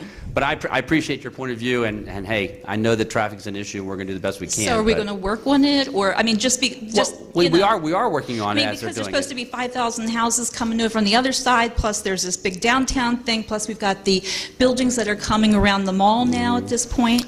I mean, you know, then they're over in Patapsco, there's areas that are being built up. Why isn't Clarksville being looked at? Why is it the same area all the time? Mm-hmm. Well, all I can say is that we are looking at transportation. There are a lot of requirements for them as they build to improve the roadways, to improve access areas. So that is all part of the plan to make it happen. So it's going to be happening in a phased-in process. So and also Route 29. So all I can say is they are working on that. But I've lived here, and I can tell you, when my kids were back in high school, which was about 10 to 15 years ago, you know, that's when everything started to change. And we keep putting houses and, you know, commercial things all together, and that's not a good idea. It's just not. Well, I appreciate your comments. I appreciate and respect your position. Thank you for your time. No, thank you for coming. I appreciate that. Yes, sir. Yes, my name's Jervis Dorden. We've met before. Yes. I'm on the village board right now, but I'm not up for re-election. Well, I don't wish you any good luck at all. Yeah. I do agree with all the things that Ginny and Bill and the rest of the people on the board have been trying to do for Oakland Mills. I think it's a terrific effort on their part, and I'm behind them all the way. One of the things that bothers me is that you've been very receptive to all we've been telling you about the need to reinvent Oakland Mills in the village centre area.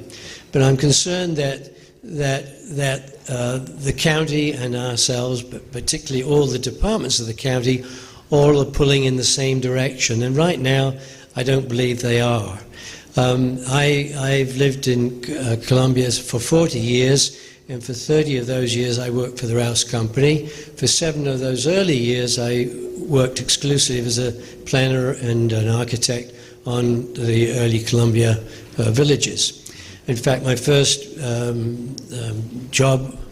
my first office was in the old Oakland building, which is now the Wells Fargo's building up on Route 108. And it's the Oakland Ridge, what used to be called the Oakland Ridge Industrial Center, has now been renamed Oakland Ridge Business Center. But what I see happening up there is that that was all meant to be, well, it's called an employment center if you look at zoning. It is in Newtown zoning, but it's called an employment center. And the notion was that the 3 or 4 employment centers around Columbia would provide the jobs for many Columbia citizens. Well, what has happened over the years is that there isn't a lot of manufacturing going on in those business centers, and there's been movement to other kinds of tenants. But recently, I'm seeing a push towards retail going into Oakland Ridge Business Park. And I mean, it's zoned Newtown, and under the FDPs, the Final Development Plans, retail is not allowed in that commercial center. The only retail that you could have in there was if it was actually manufactured on the premises. It does say that. And in fact, for where Wells Fargo sits, on those 3 lots that they occupy, it's actually forbidden to have any walk-up retail sales in those particular buildings. So what I'm afraid of is that the Department of Planning and Zoning are not really enforcing the FDP, which restricts and limits, or well, doesn't allow retail in there. And of course, that whole business park is on the northern boundary of my village, Oakland Mills, and right on the edge of Thunderhill neighborhood. So any retail that goes on gets put in there isn't going to be in direct conflict with our own retailers in our village centers. So what bothers me is if DPZ are allowing that to happen, and we're desperately trying to rejuvenate our village center and get retail here, you're working at cross purposes, and I'd like to think that you could coordinate the county's efforts so we're all pushing in the same direction. Well, thank you very much for that comment, and I have heard a lot about that. It's also especially on Stone River, Yes, some issues over that's there as another well. one. Yeah, yeah. And so I've been dealing with folks in that area, and I've been talking to the Department of Planning and Zoning about that, and I certainly want to better understand that. It was my understanding that there could be retail if it was only serving those in that area, like not people from outside to come in, like if you had a sandwich shop for the people who worked there. Yes, it does. It does say that, yes. But still, your point is well taken, and it also goes to the bigger point of the whole new town zoning. I know that Councilman Ball and Councilwoman Terraza and Mary Kay Siggety, I'm glad Mary Clay is here representing her tonight, and everyone on the council, we're going to be looking, and they're actually going around, I think, visiting all the villages and talking about different issues. But that's going to be a huge thing for us to deal with probably after this budget is over. You know, I'm dealing with it now. I'll give it to them on the 20th of April. They'll get the operating budget. I'm going to hand it off to them, and they'll be their job. And then after that, after May, hopefully we can all work together and start focusing on some of the new talent, because that's a huge issue, folks, and frankly, they probably want it as well as I do, just get that done and get it done soon so that we can make sure that we have a better understanding of what's allowed and not allowed in Newtown, all the covenants and everything else involved there. So that's a huge, huge issue, but the FDP it's a good point, and like I say, I've been dealing mostly with the folks in Snow River, but now you give me another place to think about. Thank you. Thank you very much. Hi, my name is Heidi Knott, and I am an Oakland Mills resident, and I'm here to support Oakland Mills and to support Bridge Columbia. But I would like for everyone and for Bridge Columbia to be known more as something not just for Oakland Mills, but for Columbia as a whole, for it to be promoted as something that would be great for all of our residents here. So I just wanted you to know that hopefully in whatever dealings you have, I know funding is a big issue, but that we get to be known, or the bridge gets to be known as something for Columbia and not just for Oakland Mills. And actually, I will tell you it's for Howard County and not just Columbia. And I mean that because I think I've said that during the campaign, especially folks in Oakland Mills, that sometimes people in the western part of the county will come to me and go, Alan, you're out in the west, you live in the west, why do you care about Oakland Mills? And of course I grew up around here, but also my point is, if things don't go well here, everyone in the county is paying for it. And so if we can make this work and this access go back and forth, and then we can make Oakland Mills an economic engine, and not just the downtown, but Oakland Mills as well, that helps everybody, and it improves the life for everybody. So no, I see that as something that's important for the whole Howard County economy. So thank you. Thank you. Yeah. Hi. Hi, I'm Debbie Moon. I'm Commissioner of the Chesapeake Bay Hockey League. Yes, I wonder where you're coming with this one. Yeah. I want to talk about how ice surface expansion will bring revenue to Howard County. You probably didn't know, but there are over 10,000 hockey players in Maryland. We're the top 3 for hockey growth in the United States. There are 12 high school hockey teams in Howard County. Over 90% of those games are played at the Laurel Rink in PG County. In the last 3 years, 25 games equal to $12,000 were played at the Columbia Rink. 144 games equal to $80,000 were played at the Laurel Rink in PG County. In the CBHL, there are 22 hockey clubs, 12 are in Maryland. The number 1 club or rink is Laurel, which has over 1,300 players and 4 ice surfaces. The number 2 club is Montgomery, with over 1,100 players and 7 ice surfaces. The number 3 club is Howard, with over 600 players and 1 ice surface. For playoff games, 52 were in Virginia, 25 in Maryland. You need multiple sheets in order to hold the bracket. For the Silver Sticks tournament, 27 games were held in Columbia. Over 100 were held in PG County. By bringing another ice sheet to Howard County, you'll increase hotels, restaurants, teams coming from other counties traveling through into Howard County, and add revenue to the area. Well, thank you very much for bringing that to my attention. Yeah, I will tell you, because I certainly ice skated here when I was a kid, so this has certainly been here for a long time. But I've heard that from quite a few folks in Howard County. It's certainly an issue we have to deal with. We need to figure out a way in which we can do that. Again, it's all going to be cost. Also, maybe working with the Columbia Association, because, of course, some of the property is owned by the Columbia Association. I will tell you that I did go to the Howard County Championship here when it was Marriage Ridge against Atholton, and congratulations to the Marriage Ridge Mustangs for winning that one, even though I went to Atholton. And also, I actually went to the state championship, because they got to the state championship and they lost to Winston Churchill, unfortunately. But and I heard from people that Winston Churchill practiced 3 days a week at 5:30 in the morning. And how a high school does that, I don't understand, but maybe because they have surfaces they can use. So no, I appreciate where you're coming from. I certainly understand it, and I want to try to work toward that goal. I don't know when we can, but I want to continue to work with you to try to do that. So thank you very much. Oh, thank you. Thank you very much, Debbie. I appreciate it. Hey, Alan. Hello, Reg. Hey. Hey, by the way, before I get started, my wife wanted me to just say one thing to you. 안녕하세요. To say hello to you. Very nice of her. So she just texted me to tell tell you. Ann I said hello. I will. I'll tell her you say 안녕하세요 too. First of all, you know, I'm the CA rep for the village, and yes, I'm up for election too. Good luck, Reg. But I don't have anybody running against me, though, which is a great thing for a politician. Well, right? I don't know. Are you going to be okay? I'm going to work on it. Okay. Jen knows how that feeling is, right, Jen? Okay, go ahead. All right. Second of all, I want to thank you for allowing me to be on the transition team. You know, the public safety, I was looking at the fire department, the police department, and corrections.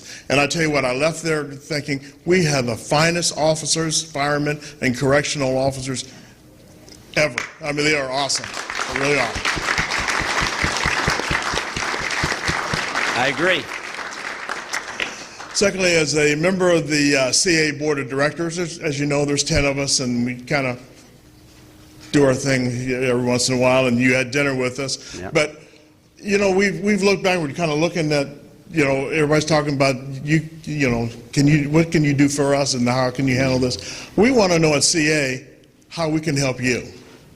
Because we really want to, you know, we want to work together, because, you know, we're not just covering just Columbia, but our, you know, the facilities we have are used by everybody throughout the county and even throughout the state. They come in and use our facilities. So with that in mind, just want to know, what can we do to help you? How can we work together to take care of some of these issues, like village centers and other things that we find that we're faced with?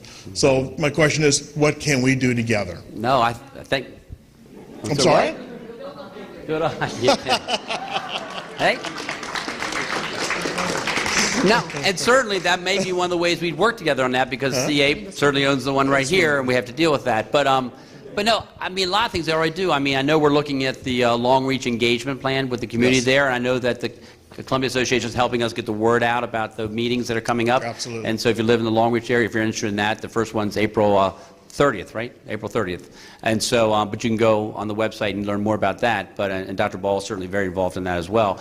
But I just think just communication and working together on those things. I know that John Bird, I think, is talking with the Columbia Association about certain facilities that you guys have, and working together with the county. So, so I think just continuing to have a dialogue. I certainly have gotten to know Milton better, and I certainly respect what he's doing, and all of you on the board, so, and also in the village boards as well. So I think just communications first, and then we'll work together.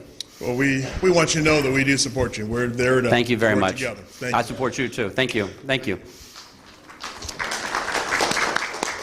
And also, Reg started talking about the police department. I can tell you, we have tremendous individuals help serving us in the police department. And I can, you know, I talk to people about, you know, they talk about my job and what's different for me, and I talk about all the different things I have to do. I can tell you, Gary Gardner is an excellent police chief, and I don't worry about the police department, because I know they're well led, and they're a tremendous group of people, and they do tremendous service for us. So I am very fortunate to be able to have someone like Gary and the other folks, and Sergeant Thorsvik, who's here, and others, because they make my life a whole lot easier, because they do such tremendous professional work. So again, thank you very much. Sir. Good evening. Thanks a lot for doing this. I really appreciate it. I first wanted to thank Ginny Thomas and Bill McCormick for all their help and their work in the plan to revitalize Oakland Mills. My name is Bud Bonato. I am the club president of the Howard County Youth Hockey Club, which is not a high school. It's the local club here. I'm a 30-year resident, and I've been with the club for 23 years and have served on the board for 22, and I've been the president for the last 12 years. One of the things I don't think a lot of people know is while we may be third in size, we are the #1 club in the state of Maryland. We have won 5 out of the last 6 state championships. 6 out of the last 7 years we've been to nationals at the 18 level, the last 3 years at the 16 and under level, the last 2 years at the Bantam level, and last season our Bantams and our 18 and unders won a bronze medal at the national championships. Well, congratulations. And I know that money is an issue, but in our club alone, we spend outside of the county for ice rental, approximately $500,000 a year. Our Silver Stick tournament at Thanksgiving time, there's 125 teams that come. If you multiply that by 20 kids to a team, you put 3 or 4 people in each family, you're bringing 4,000 to 5,000 people to this area. Unfortunately, they're going to Laurel, Piney Orchard, Rockville, and Frederick, and there's only one rink here. And all that revenue, the t-shirt sales, the restaurants, the hotels, are all outside of here. I know money is tight, but if we can work with the county, work with CA, and we'd love to meet with you just to give you the details of what is going on with our club. We've grown. We've won awards from USA Hockey for growth. We've grown to over 420 players in our program. We have over 150 volunteers. That's a lot of families. We're just at a point where we can't compete with the other rinks that have the facilities. And we really need your help, and we would do anything we can to get well, let's try to set a time for you to come in with Debbie or other folks to come and talk about it. That'd be great. And my children played AAU basketball, not so much hockey, but I know, because I spent a lot of money in places at different tournaments. I know how that works, and it really provides a lot of growth toward the economy. And so I've talked to even Rachelina Bonacci from the tourism, who knows about how much that could help us locally. We just visited. I just was in Dallas, where the Nationals were held for 16 and under, and what they did in Plano and Richardson, Texas. I mean, we could do here between us and Laurel. We would like to get those tournaments, and it would be a big boost to the local economy. Well, thank you again for your advocacy, and both of you, and we'll try to get something set up. Thanks for your time. Thank you very much. Thank you. Yes, sir. I know you're getting tired of it. I am fine. My name is Marcelino Bedola, and I've been a resident here since my hair was dark. Excuse my cap, but I was taking a nap, and if I took the cap off, my hair would be everywhere, and I'd scare everybody out of here. Well, thank you very much. It was interesting to hear you say that in your budget, we could look at it online and see what each department is spending. And I think that's the essence of transparency in terms of your responsibilities in taking care of our monies. Now, with the school board, I know they sent you some tome with the budget, and I would be interested if you would look at that to try to determine how much each department is spending. It's information that I've been on the budget committee now for the past, I don't know how many years, except for this year, which it was done away with for 1 year for an experiment. Right. But we've never been able to pinpoint how much money is spent in each department because it's spread all over that tome. So I would hope that when you look at it, you would keep that in mind. Well, I appreciate that, and I know that the council does the same. They get the book and they go through it, and I appreciate you bringing that to our attention. We haven't had our meeting with the school system on the operating budget yet. We've talked about capital, but not operating. So, but I appreciate that. Thank you. Yeah, thank you very much. Yeah. Hi. Hello. Hi. Good evening. Good evening. County Executive Kittleman. How are you doing? I'm doing great. How are you? I'm doing fine, sir. Good. Thank you for being out here. Yes, sir. Thank you for holding this. So it's been a year since I saw you from last year from this town hall meeting as well. And for whatever it's worth, thank you again for dropping by to our grand opening for our physical therapy practice. And for whatever it's worth, to all the ones who came there are now in the office too, so I think we're the good luck charm. Oh, so you're good luck to that. So anybody running for office, you need to go to his office now. Yeah. All right. Okay. And you have another ribbon cutting for them. And yes. All right. So what I want to ask in terms of individual things is that, what's one thing that pleasantly surprised you after holding office? What's one thing that did not pleasantly surprise you, the opposite of that? And what's one thing that this week, from all the great ideas or questions that's been brought up, that you will work on this week? Okay, good. Let me, the three things, or let me do it. What pleasantly surprised me, and I tell folks this, and I'm not sure how many people pay as much attention, but I thought that probably one of the biggest newsworthy things in the first month of my office, being in office, was how many people I kept. I mean, you heard about some people I replaced, which is, you're going to replace the folks that are your closest, like your chief of staff, your deputy chief of staff. You're going to replace those. But you know what? If you came to the third floor right now in Howard County, and you had been there in the previous administration, almost everybody's still there. And so when I don't know about pleasant surprise, I didn't know them very well, but they have been tremendous. I can't imagine getting through a day without them. They're dedicated people who are not partisan at all. Whether you're Republican or Democrat, they don't care. They just do their job. And I think that's one of the best things about Howard County, is that we have employees that really focus on serving the county, and they don't care at all, what your political persuasion is. So that's one thing that was pleasantly surprising. I didn't know very many of them at all when I came. Disappointments, of course, was having a nearly $16 million budget deficit. It wasn't a very good inauguration present. And that was difficult. It was hard for me to go to the county department and say, I need you to find $16 million and figure out a way in which you can do it without affecting services as much as possible. And it's hard to do that. Some people might say, gosh, it's $1 billion budget, $16 million is not that much. It is. It's a lot of money. And to try to figure out ways in which you could do less but not harm especially critical services or even just people themselves. We did it without any layoffs. We did it without any furloughs. We really focused on doing things that would not harm people. And so that was probably one of the down things. Things that I can focus on since being here, there's several things. I mean, the first thing that just comes to mind is, of course, the hockey folks just came here. We can sit here and talk with them. I mean, that's something that, I don't hear an awful lot about. I heard some during the campaign. But I think also just meeting with people. I mean, some folks in my office here will kill me for saying this, but I just like meeting with people. And I think that's how I learn things. And they'll say, Alan, you say yes too much. I mean, I'll get the person who works in my office that helps me with my schedule say, she'll walk in my office and goes, did you say to so-and-so that you would meet with them? I said, yeah. And she goes, okay. And she keeps on, but I want to meet with people. And so I guess what I'm hearing from tonight is that there are people who have concerns that I should sit down and talk to them. Because I can't get all the information here. But I can get it by sitting down for them in my office. So there's a couple things that come to my mind, but thank you very much for being here. Right, thank you. Thank you. Yeah. Yes, sir, Stu. I'm Stu Cohn, been a resident in Howard County for 32 years, and I'm the president of the Howard County Citizens Association. And I want to thank you very much for holding this meeting and for the continuing meetings that you're going to have in the future. And I'm going to be at your meeting on May 13th, 7 p.m.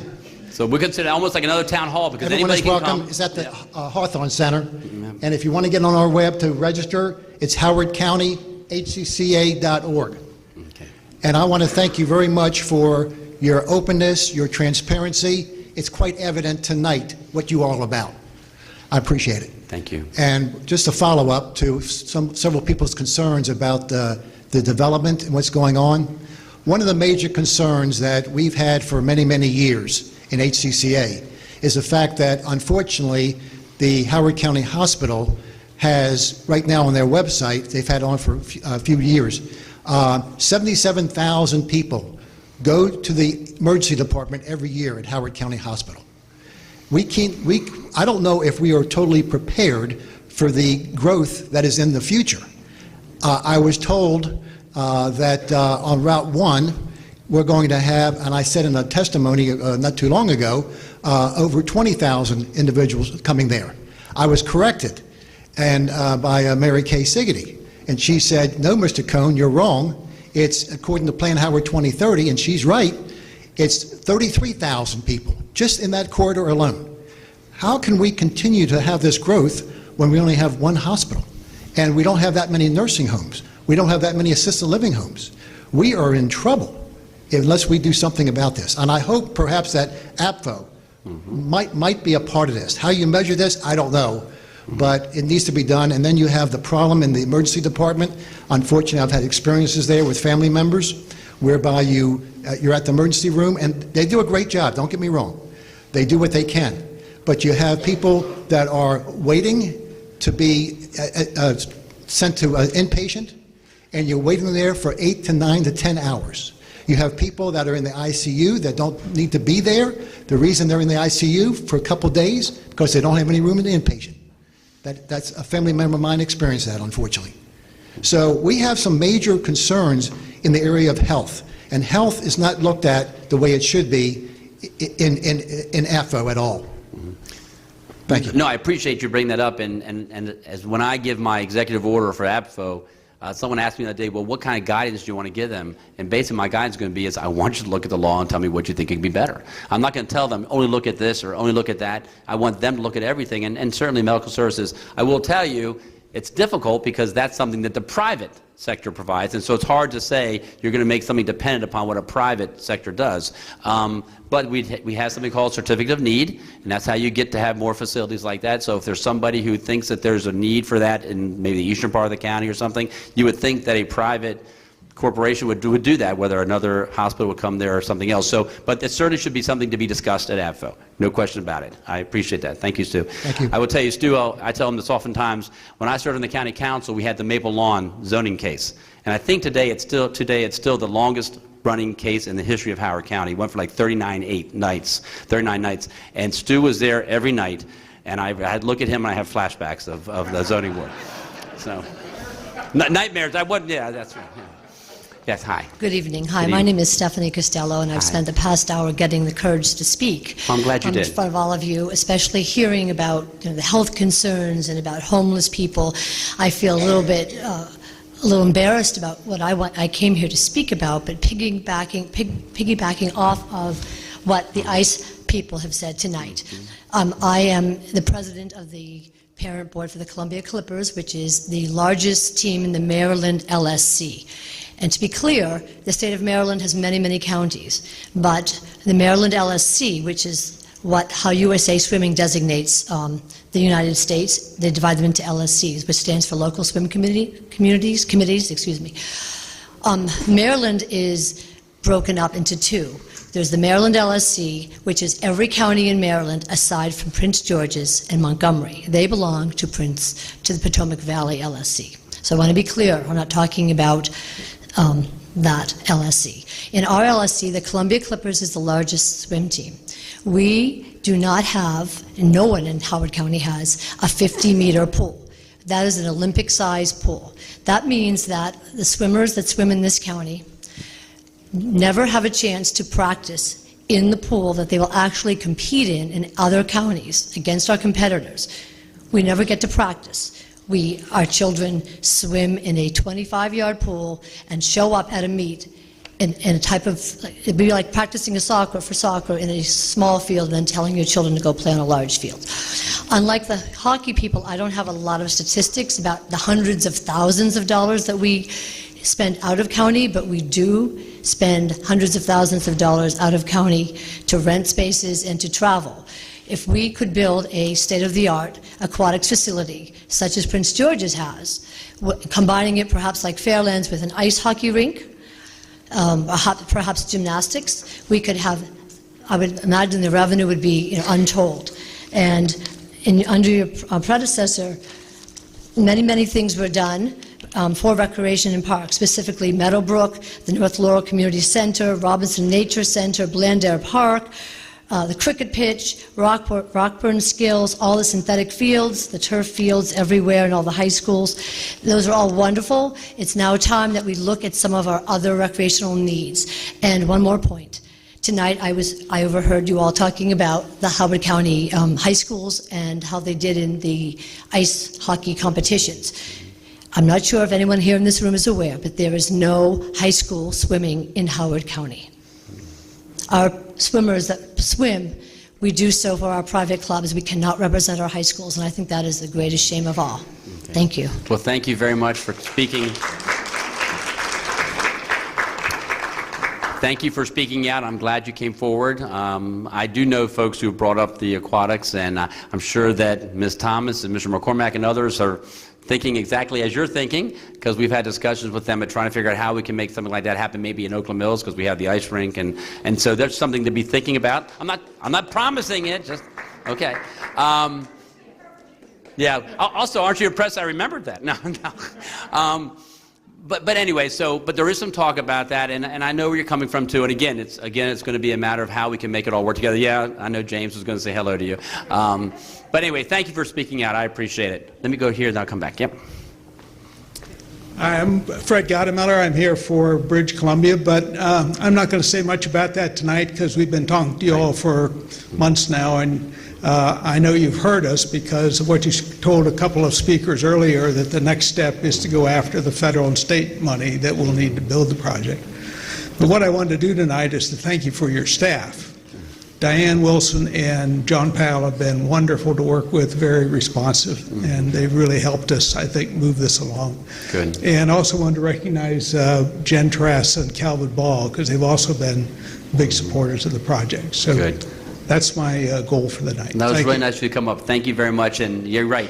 And thank you because you've been a leader. I know Diane has mentioned your name to me many, many times as being somebody, and I think you just sent an email about putting stakeholders together. So yes. Thank you very much. Thank you. Thank you. I'm not buying a raffle ticket. She sells me raffle tickets at every event. Yes. Okay. Thank you. I don't have any money. Thank you for that. Not tonight. You've taken all my money. Yeah. I was also hoping that... And I didn't win.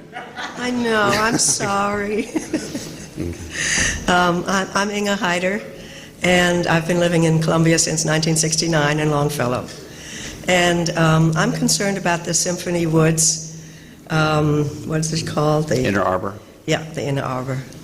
And I just don't like what's happening there, and I was wondering if it could be reversed. The No. deed going. It can't be reversed. I know. But it was illegal. Well, that's different viewpoints on that. But right now it's going forward. I know there's already funding that the county has in the past already there for it, and so I definitely want people to be involved in discussions. I think that's very important. But I don't want to put out there the fact that it's going to be reversed. It's not. I don't think it's going to be reversed unless somebody knows something that I don't know. I don't think it is. I think there's a plan that's been approved by different county agencies, and so I know where you're coming from, and I respect it, but I can't tell you in good conscience that it's going to be reversed. Okay, Thank you. Thank you. And please, I'll buy more tickets, I promise. Okay. Yes. Hi, my name is Karen King, and I have lived in Columbia for 37 years and in Oakland Mills for a while. But I'm somebody who actually does not see the bridge as being successful. And one of the reasons that I see that, I just don't see people coming over here because I believe we had one of the highest foreclosure rates in the area, and we also, the county bought the apartments for subsidized residential living, and I would just be interested in knowing how much property the Housing Commission actually owns in Oakland Mills, and that would include residential homes and apartments. I mean, individual units, we know it owns the Verona now. But I just think if a developer, I just can't believe that they haven't looked at those numbers and are hoping that building a bridge will bring people to Oakland Mills. I just don't see it. Okay, well, I appreciate your viewpoint, and I think it's need to be heard, and we need to hear everybody's viewpoint. I will tell you that I don't know the exact number, but I believe it's 80% of the Verona is market. I don't think it's all subsidized, just so, but I can get those information for you. But my vision, my thought is that you're right, that's how things are in Oakland Mills now. But when downtown Columbia gets developed, and it will be, And we have all those jobs there. Not everybody's going to be able to afford to live in downtown Columbia. And I believe people will want to live close enough where they can get there. And I think if we provide the access for them, then that will give developers a reason to say, you know, maybe we'll renovate or take down a building and put up another one and make it nicer. I mean, I just think we have to give them a reason. Right now, I think you're right. If I was a developer, I wouldn't say I wouldn't invest in Oakland Mills maybe right now, because it's not going to be viable maybe, but it might be if we have an access way to get across to the downtown. And then Oakland Mills can become the east downtown, and then we can I just, you know, that's kind of how I'm looking at it now. I respect your opinion on that, but I think we have to wait and see. Maybe we should talk to some developers and say, hey, if you had this, what would your viewpoint be? Maybe that's what we should do, and see what they said that they would be interested. Can I just add one thing? Yeah, sure, of course. Listening to everybody talk about the ice rinks and the swimming and everything, I guess that raised the question in my mind about Blandair Park. Are the teams using Blandair Park, are they actually Howard County teams, or are they coming in from other counties? Are we having a reverse of what's happening with the swimming and with the hockey? I think they're probably mostly Howard County, but John's here. He can. You want to talk about Blandair? Who's using Blandair? Here, why don't you take this?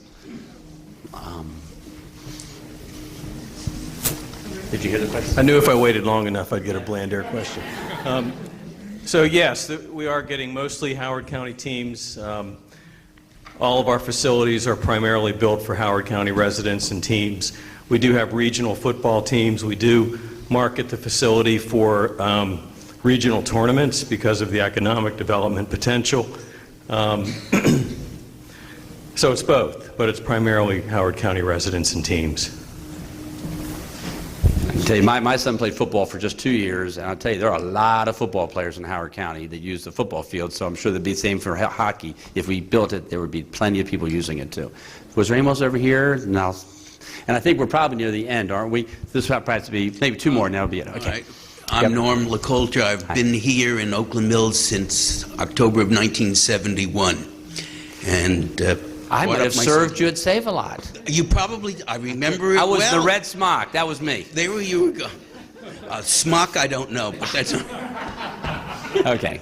Yeah. At any rate, to me, one of the greatest amenities outside of the residents and the neighbors I've had here has been the helpfulness and the courtesy of Howard County employees. And I'm remiss in not taking down names and so on, but over the years, from policemen to dispatchers to whomever. And to me, that's one of the greatest amenities, if you'll permit me, of the county, and it gives one a real feeling of community. And I may just leave you with that. Thank you very much for saying that. I can tell you, the first week I was in office, I went down to the different floors in the George Howard building and just walked around and said hi to the folks at DPZ and DILP and other finance and just said hi to them and introduced myself to them. And Diane was with me, and it was amazing to see them and their dedication, and I see them in the hallways now, and I just, every moment I think about how fortunate we are, and I've lived here all my life too, and I just think that, you know, that's what makes Howard County the best place to live in the world. So yeah. Yet, the last one. The last one. And yet another member of the Oakland Mills Village Board running for re-election. Good luck. What I wanted to respond to something that the next to the last speaker said. I happened to be fortunate enough to be with Jenny and Bill when they visited some of the developers. I know for a fact that the developers love the bridge. I didn't understand it until one of them, and I can't tell you the name, but it was a big developer, said, it's the coolness quotient.